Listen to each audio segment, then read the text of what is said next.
Ninguém ensina uma mulher a reconhecer o momento exato em que o amor começa a apodrecer. Não há alarme, não há sirene. O fim costuma chegar vestido de rotina, de silêncio educado, de beijos no rosto e promessas ditas no automático. Com Helena foi assim. Ela acordava todos os dias às 6h20. Nem 6h30, nem 6. 6h20. O despertador tocava. O corpo obedecia. Café passado forte, 2 colheres de açúcar, pão na chapa. O mesmo ritual há anos. A vida parecia organizada, estável, quase bonita. Pelo menos por fora. Por dentro, algo rangia, como uma porta mal lubrificada que ninguém queria consertar. O marido, Augusto, também seguia um padrão. Saía cedo, voltava tarde, sempre cansado.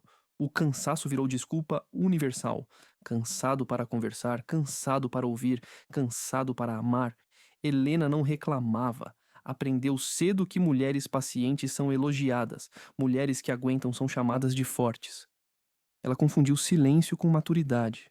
No começo, o amor era um território fértil. Risadas bobas, planos exagerados, promessas que pareciam indestrutíveis. Depois vieram os anos, e com eles as concessões pequenas, quase invisíveis. Um sonho engavetado aqui, um desejo ignorado ali.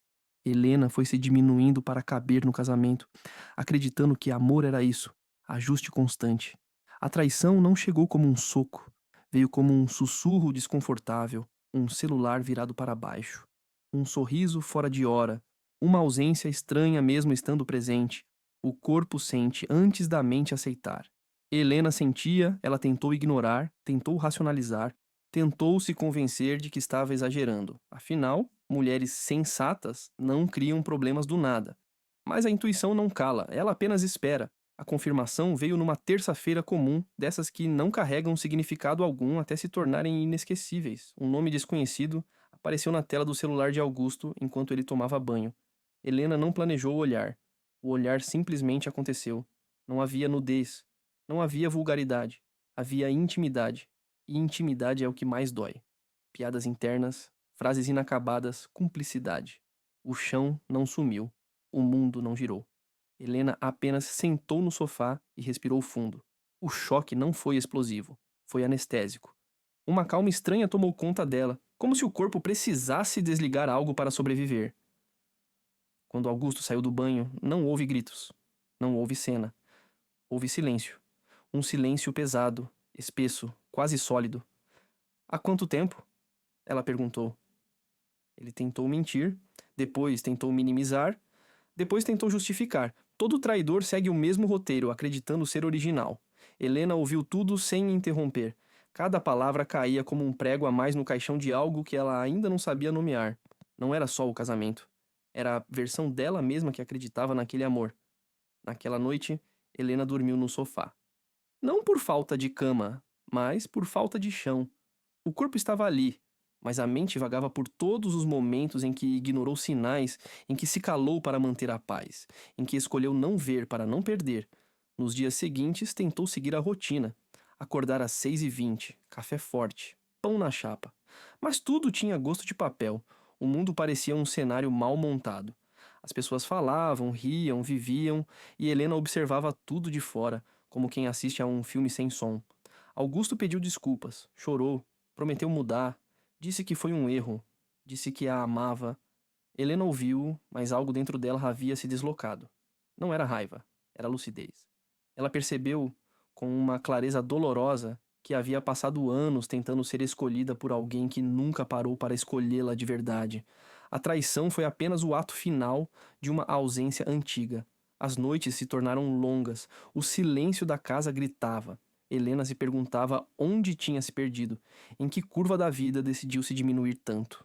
Em que momento confundiu o amor com o abandono tolerado. Havia vergonha, não da traição em si, mas de ter aceitado menos do que merecia por tanto tempo.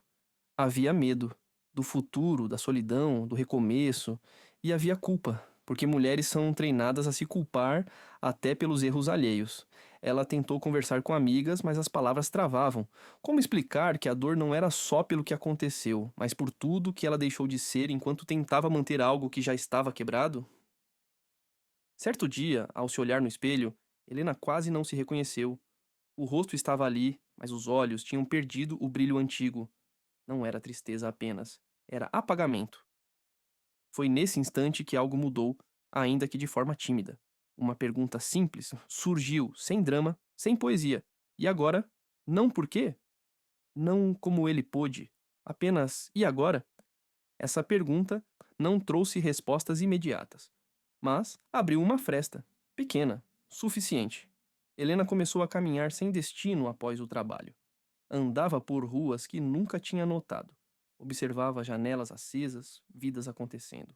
O recomeço não chegou com fogos, chegou quieto, quase pedindo desculpa por existir. Helena descobriu rápido que a vida não aplaude quem decide se salvar. A vida observa, testa, provoca, vê se a decisão é séria. Ela continuou morando na mesma casa por um tempo. Os mesmos cômodos, os mesmos objetos, mas agora tudo parecia fora do lugar, como se o cenário tivesse sido montado para outra pessoa. E talvez tivesse mesmo. Augusto ainda estava ali, tentava ser gentil, tentava ser presente, tentava ser o homem que deveria ter sido antes, mas agora era tarde. Não porque ele fosse irremediável, mas porque Helena tinha acordado. E quando alguém acorda de verdade, não volta a dormir por conveniência. Aos poucos, ela parou de explicar, parou de justificar silêncio, cansaço, distância. Descobriu que não devia mais versões palatáveis da própria dor. Isso libertou algo dentro dela. Helena começou pequeno, coisas quase ridículas de tão simples. Mudou o horário do despertador, 6h20 não fazia mais sentido. Comprou outra marca de café, cortou o cabelo de um jeito que sempre quis, mas nunca teve coragem. Cada detalhe era um gesto simbólico, um recado silencioso para si mesma. Estou aqui. Ela voltou a escrever. Não para ninguém, para si. Páginas tortas, cheias de raiva, medo, desejos esquecidos. Escrevia como quem tira cacos da pele. Doía, mas aliviava. Também voltou a estudar. Não porque precisava provar algo, mas porque sentia fome de si mesma. Conhecimento virou território de reconquista.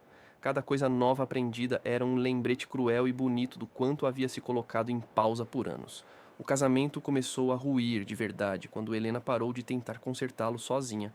Não houve briga final. Houve um esgotamento mútuo. Um entendimento silencioso de que insistir seria apenas prolongar um erro. A separação foi simples no papel e complexa na alma. Dividir objetos é fácil, difícil é dividir memórias. Mesmo assim, Helena não recuou. Chorou, sim, teve medo, sim, mas não voltou atrás. Ela se mudou para um apartamento pequeno. Pouca mobília, muito espaço. Pela primeira vez, o silêncio não a esmagava, o silêncio a escutava. Vieram dias difíceis, solidão real, sem filtro, noites em que questionou tudo, momentos em que quase ligou para Augusto apenas para não se sentir sozinha. Nessas horas, sentava no chão, respirava e lembrava. Solidão passa, abandono consentido não. Aos poucos, algo novo nasceu. Confiança. Não aquela confiança barulhenta, performática, uma confiança discreta, que não pede validação. Helena aprendeu a gostar da própria companhia, descobriu que era interessante, inteligente, engraçada, descobriu que não precisava ser escolhida para ter valor. As pessoas começaram a notar, sempre notam quando alguém muda por dentro. Colegas comentavam que ela parecia diferente, mais firme, mais leve, mais inteira. E então veio o trabalho novo, a oportunidade inesperada. O dinheiro começou a fazer sentido de outro jeito, não como dependência, mas como ferramenta. A autonomia tem um gosto específico: tranquilidade. Helena viajou sozinha pela primeira vez, sentou em restaurantes sem sentir vergonha, andou sem pressa, observou o mundo com olhos curiosos. Percebeu que havia vida além da dor, e muita. O passado ainda aparecia às vezes, não como ferida aberta, mas como cicatriz. E cicatrizes não pedem explicação. Elas apenas contam uma história para quem sabe olhar. Um dia, encontrou Augusto por acaso. Conversaram como estranhos educados que dividem uma história antiga. Não houve raiva. Não houve saudade. Houve gratidão silenciosa pelo fim. Alguns naufrágios são salvamentos disfarçados. Helena voltou para casa naquela noite e se olhou no espelho. Os olhos estavam ali, brilhando. Não por alguém, por ela. Ela entendeu, enfim, que dar a volta por cima não é vencer o outro, é recuperar a si mesma. É escolher-se todos os dias, mesmo quando dá medo. A traição não definiu sua história. Foi apenas o ponto de ruptura necessário para que ela parasse de viver no rascunho. Helena não se tornou invencível. Tornou-se consciente, e isso muda tudo. Porque uma mulher que se encontra não volta para lugares onde precisa se perder. Fim.